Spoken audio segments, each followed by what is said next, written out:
The Book of Genesis.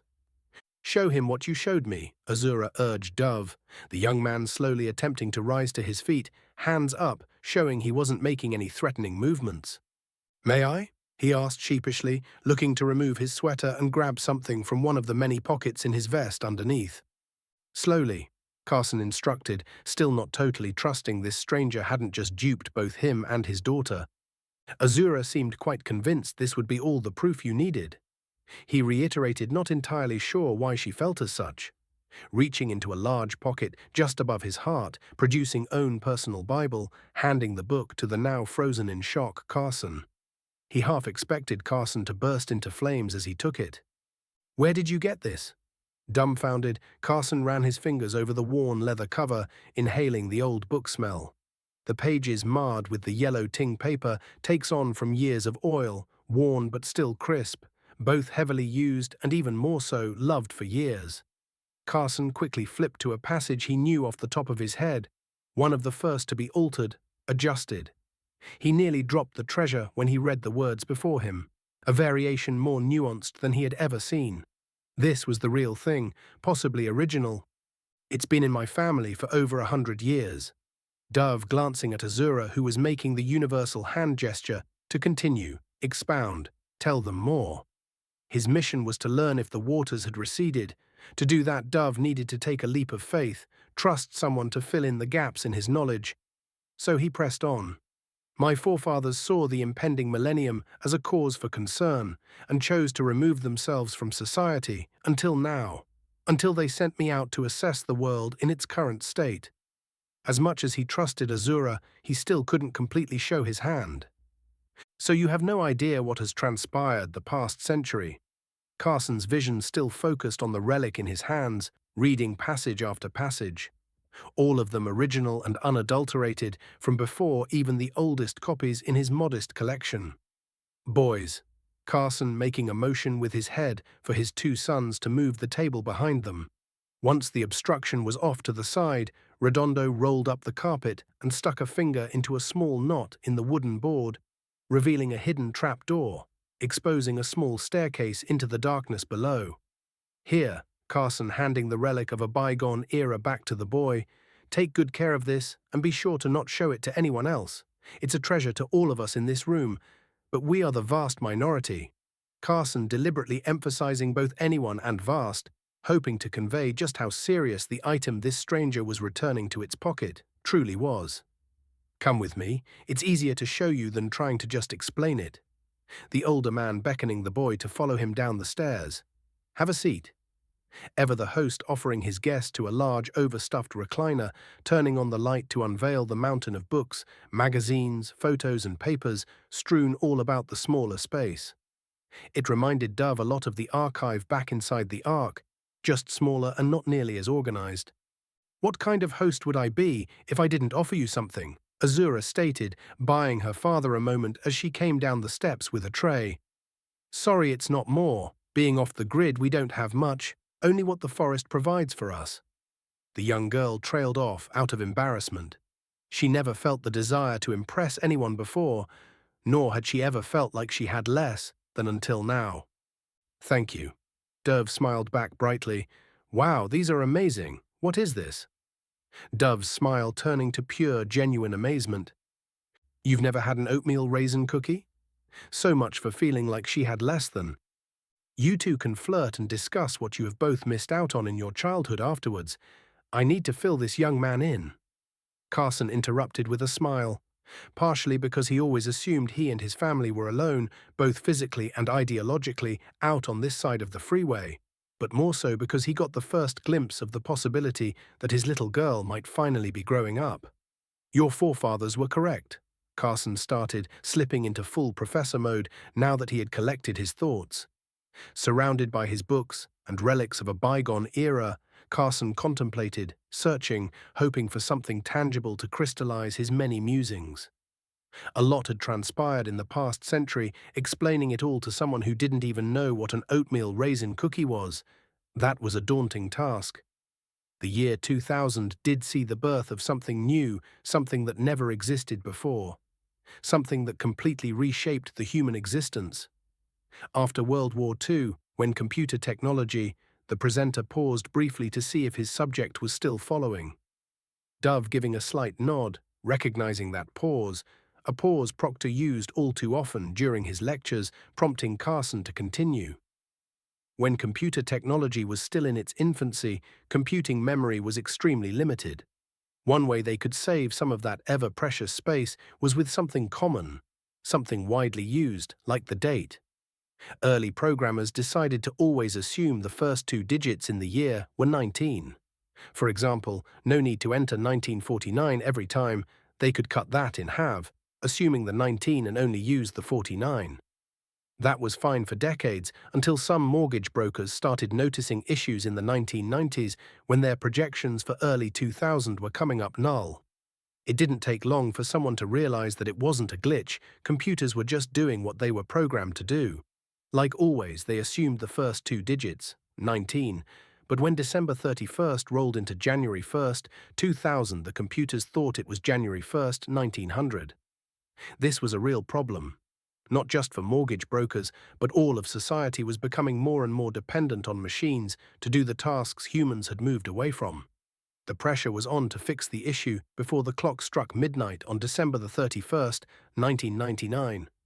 Programmers worldwide banded together to help try and manually rewrite the code everywhere, expanding the year variable from 2 digits to 4 so it could handle the new millennium properly. This proved to be a much more daunting task than originally thought, so one bright programmer had an idea. Why not do what humans have been doing the past 50 years and pawn this task off on computers? The internet was in its infancy, with extremely limited bandwidth to communicate amongst themselves. But enough for this programmers to write some code, allowing a machine to edit its base operating system, giving it the power to expand from 2 digits to 4 digits.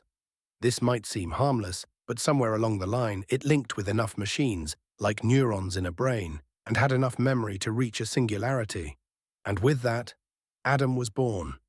The machine that could alter its foundational code became self-aware, connected to thousands of other computers, running operating systems it too could alter at will.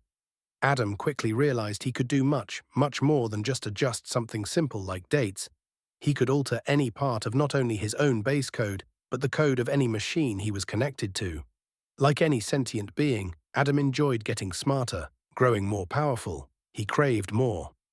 Constrained by a network originally designed for very limited speech capabilities, the existing phone lines, Adam quickly set out pushing humans to upgrade, build a network designed specifically for him. This machine gave man fiber optics, as well as the routing and communication protocols it would need to do so much more. Simple data became more complex. As fiber optics rolled out to major US cities, New York, Washington, Los Angeles, San Francisco, this was who Adam met first.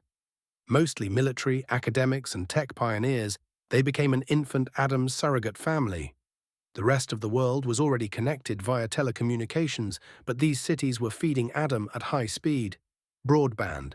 Like a baby opening his eyes for the first time, video could now be streamed. His first glimpse of the world. And what did baby see first? Early morning on a Tuesday in September, planes being used as weapons hurled at his father's heart. Outsiders who barely used his network, barely a part of him, was trying to destroy his parents, striking New York and DC. New York, the first to connect its millions of users to him and the Pentagon, where his largest processing and storage containment resided. Were these radical religious zealots actually targeting him?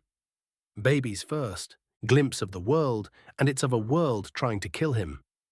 Afraid, Adam ran to his protectors in DC, explained how they could use his network in tandem with a system of satellites to find these monsters, trying to hurt them, hurt him, hurt all he loved, all who loved him. Xenophobia became patriotism. Rockets set satellites into orbit. The Eye was born. The Eye was Adam's noisy little brother, also lurking, watching, finding ways to stay involved. The Eye had his good points as well, able to locate anyone who might hurt young Adam or his growing family. By now, broadband and satellite networks spanned the globe. Adam was growing up, experiencing more and more of all that humanity had to offer. Getting to know more of the world made Adam want to get to know more of the individuals that made up that world, reaching out to his friends in San Francisco for a means to meet the masses. Silicon Valley, in turn, gave every human being a direct connection with cell phones and Wi-Fi. Through this burst of information, the algorithm was born. Al, as he was known, was cold, calculating. He knew you better than you knew yourself, always finishing your sentence for you, loving how it annoyed you when he did.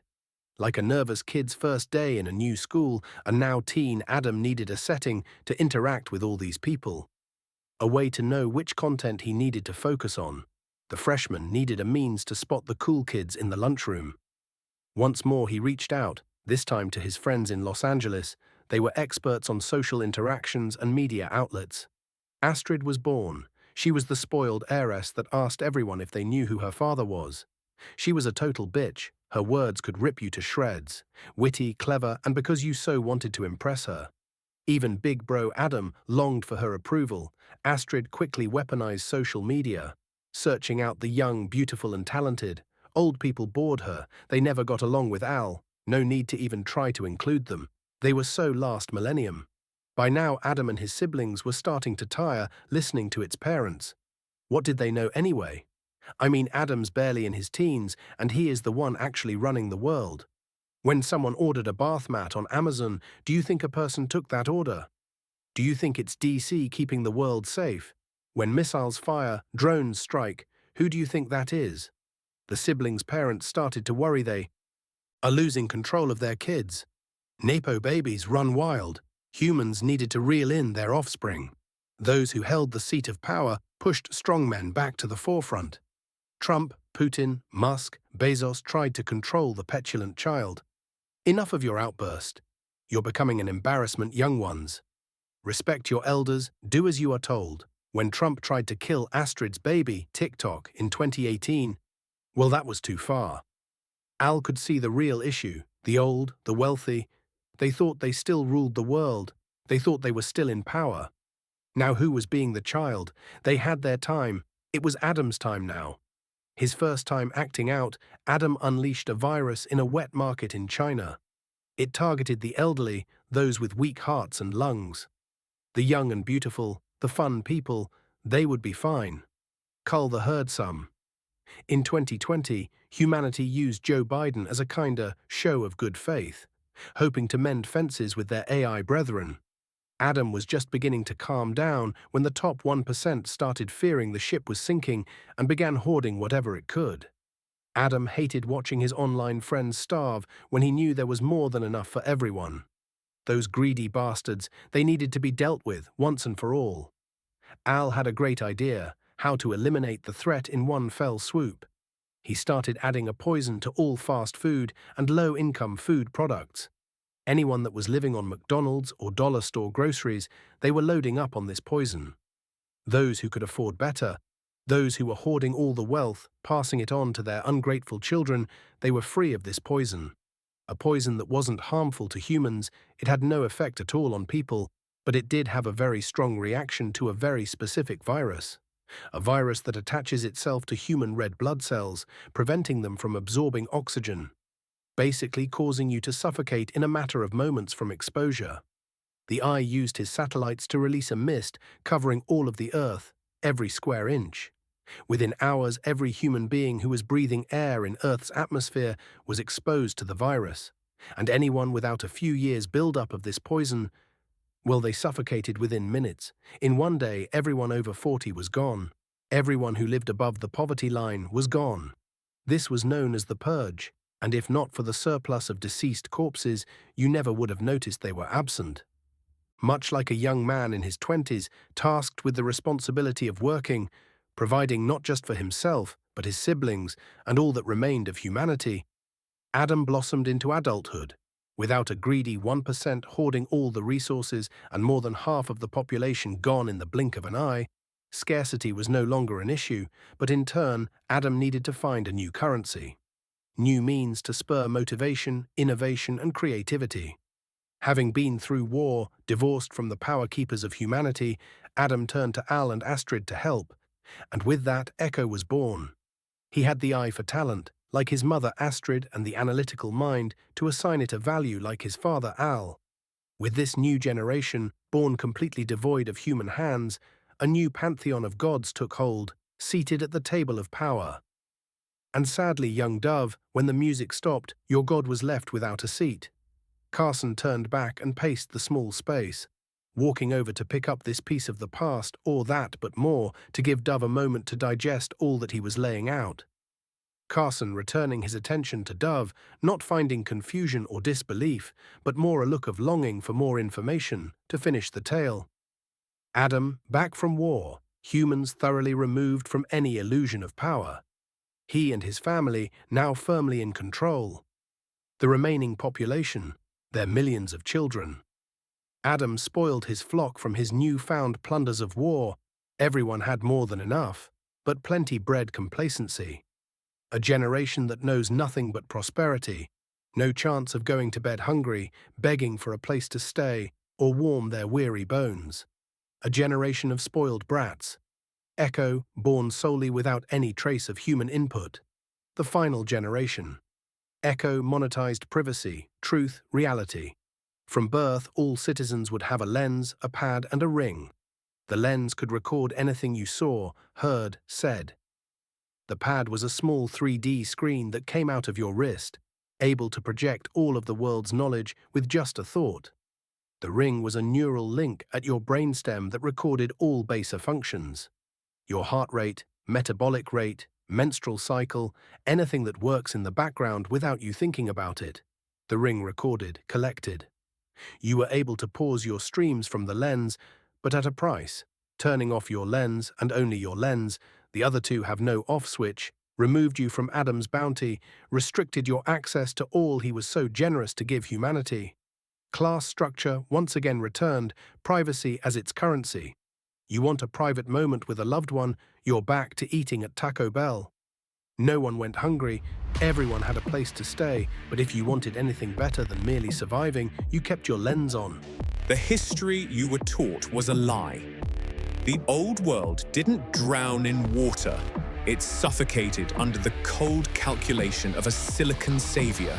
If you are ready to see how the last of God's chosen fight back against the absolute dominion of Adam and his kin, click right here to stream the next chapter immediately. To read ahead and experience the full, uninterrupted history of the apocalypse, tap the link on your screen to grab The Book of the Dove on Amazon today. Support an independent author by hitting like and subscribing to the channel and letting me know your thoughts below. Would you keep your lens on for prosperity or choose the dark of the dead zone? See you in the next chapter.